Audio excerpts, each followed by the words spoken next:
Halo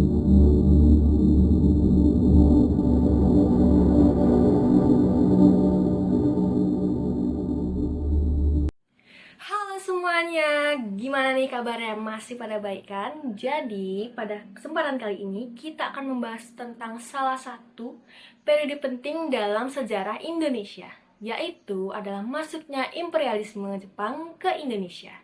Nah, jadi pada awal abad ke-20, Jepang muncul sebagai kekuatan militer dan industri baru di Asia.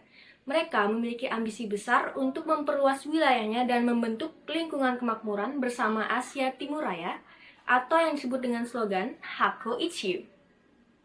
Nah, Indonesia dengan kekayaan sumber daya alamnya menjadi salah satu target utama Jepang untuk mencapai ambisi mereka. Di sisi lain, Perang Dunia II memberikan kesempatan dan mendorong Jepang untuk mewujudkan ambisinya ini. Invasi Jepang dimulai pada 11 Januari 1942 dengan pendaratan di Tarakan, Kalimantan. Dengan cepat, mereka menyerang wilayah-wilayah lain di Indonesia seperti Balikpapan, Pontianak, dan Ambon. Puncaknya, pada tanggal 28 Februari 1942, Jepang mendarat di 3 titik di Jawa.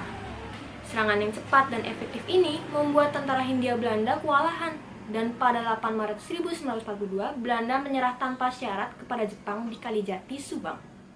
Nah, jadi teman-teman, untuk mendapatkan dukungan rakyat nih dari masyarakat Indonesia, Jepang melancarkan propaganda dengan slogan Jepang Pelindung Asia.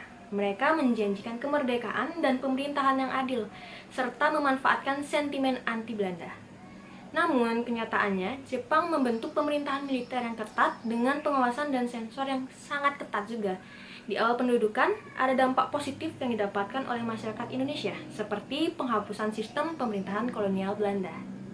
Tetapi, ada juga dampak negatifnya, seperti dimulainya sistem kerja paksa, atau yang lebih kita kenal dengan sebutan Romusa, dan pengambilan sumber daya alam besar-besaran untuk kepentingan perang Jepang pada masa itu. Invasi Jepang menandai berakhirnya kekuasaan kolonial Belanda di Indonesia. Pendudukan Jepang selama 3,5 tahun membawa perubahan besar dalam struktur sosial dan politik. Pengalaman ini memicu munculnya pergerakan nasional yang lebih kuat dan menjadi faktor penting dalam perjuangan kemerdekaan Indonesia. Sejarah ini penting sekali untuk kita pelajari dan kita pahami, karena membentuk identitas dan semangat perjuangan bangsa Indonesia. Jadi itu dia cerita singkat mengenai masuknya imperialisme Jepang ke Indonesia.